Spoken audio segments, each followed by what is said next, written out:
Bonjour les secondes, voilà je suis dans un champ de colza, donc je vais vous faire un cours allié pratique et également aussi théorique.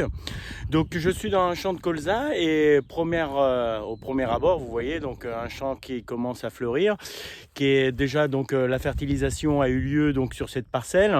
Donc c'est une parcelle de colza d'hybride restauré. J'aurais voulu que vous fassiez un premier travail. Donc concernant la filière colza en France, donc que vous me décriviez la filière colza aujourd'hui, c'est-à-dire que voilà, vous vous présentez un petit rapport de 2 pages, recto verso. Donc la filière colza en France, introduction, voilà, savoir la surface qui est cultivée en colza, sur la superficie française. Également aussi le colza est destiné à quoi en France, quels sont ses débouchés. Donc ça c'est l'introduction. Après vous faites un premier paragraphe sur la culture du colza et le biocarburant, la filière biocarburant, combien elle mange de surface de colza à l'année sur l'ensemble du territoire français. Également aussi sur un deuxièmement, je voudrais aussi que vous parliez un petit peu plus des produits dérivés du colza, c'est-à-dire les tourteaux de colza pour l'alimentation animale, et également parler un petit peu de l'alimentation humaine avec le colza. Donc voilà, sur 2 phases, la production de biocarburants avec le colza premièrement, après deuxièmement la production d'aliments du bétail avec le tourteau, et peut-être dans un troisièmement, pas voilà, pour séparer l'alimentation animale, l'alimentation humaine, car on parle beaucoup de l'huile oméga 3 aujourd'hui. Donc j'aurais voulu que vous présentez cela.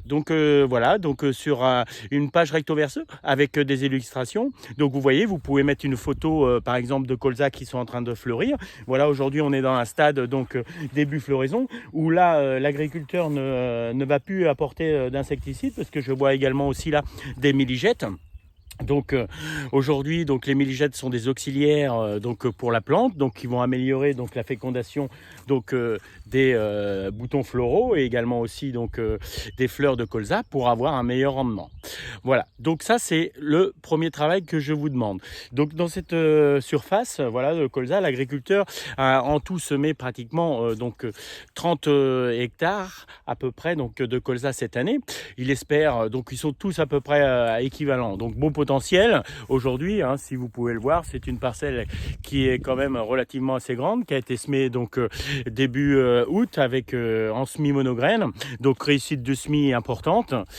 Aujourd'hui sur ce deuxième travail, j'ai dit qu'il avait fait implanter une superficie de 30 hectares, donc potentiel de rendement c'est 40 quintaux.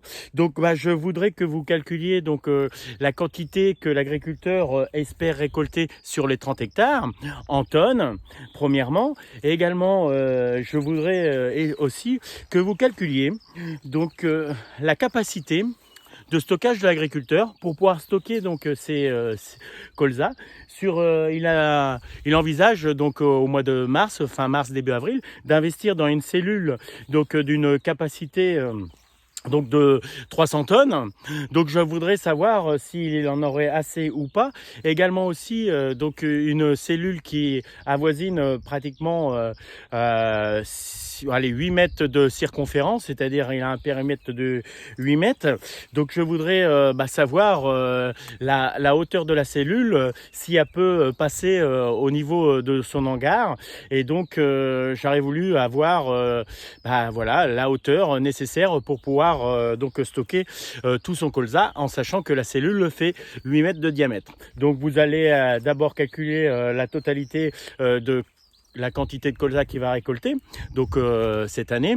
Et également savoir quelle est la capacité de cellules qu'il faut pour stocker ceci, sachant que le diamètre de la cellule est de 8 mètres.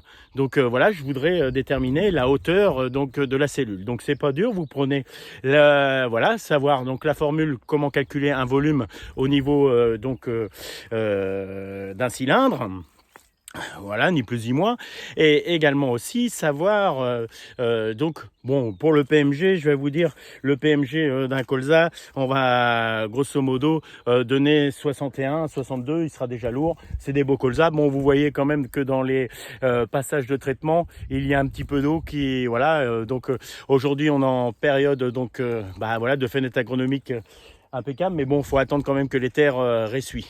Voilà, donc je vous ai donné deux travails, donc un travail sur la filière du colza, et également aussi donc un petit calcul qui va vous rappeler le produit en croix concernant la quantité de colza à faire, à récolter sur un potentiel de 40 quintaux sur 30 hectares, et également donc voilà, calculer la hauteur de la cellule que l'agriculteur a besoin pour stocker ses colzas donc au mois de juillet prochain. Voilà. Bon je vais vous souhaiter bonne réflexion, également bon travail, et ce sera tout pour l'économie de production. Je vous enverrai sans doute un petit devoir supplémentaire en maths, et également aussi en bio-éco. Bon, en bio-éco, ça sera sans doute une vidéo comme celle-ci que je vous ferai. Donc n'ayez pas peur, voilà, c'est du travail, mais du travail à bon escient. Et également aussi, donc je sais qu'il fera beau à l'extérieur et que voilà, vous serez plus on va dire envieux d'être dehors que d'être dans vos bureaux ou dans vos chambres. Donc je vous souhaite bon courage, travaillez bien et n'hésitez pas, voilà, je vous laisserai un mail avec cette vidéo, avec les explications, donc les questions que je vous ai posées et qu'est-ce que au niveau donc du dossier, qu'est-ce que j'attends. Voilà. Bon je vous souhaite une bonne continuation, bon courage à vous et j'espère à bientôt. Allez, bisous.